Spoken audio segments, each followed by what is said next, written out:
I'm a baby boomer. I was born just after the war. We've probably had the longest period of peace and prosperity globally, I would say, from that time. I've put a little bit of modest money away so I can hand something down to my family when I pass on, largely because I've never spent more money than I've earned, and I've been prudent, and I've worked moderately hard. Now, it always seems to me as a complete surprise to politicians how countries get in debt. Let me explain, because I don't think you really understand it.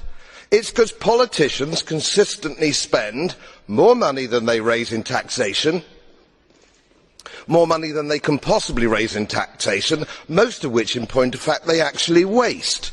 The reason we're talking about countries which are broke, and they are broke, is because their ridiculous, ineffective, ignorant politicians consistently spend more money than they can raise, and then they borrow, and worse, they then print money, because politicians and their central banks have a machine which prints money.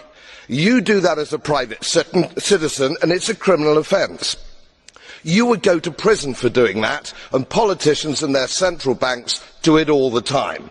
Let me explain to you that these countries are broke, and they're broke because of their own stupid leadership and politicians, and it's immoral to ask ordinary taxpayers of any country to pick up the tab for failed politicians and failed banks. They are defaulted, they're broke. For God's sake, let's all of us admit it.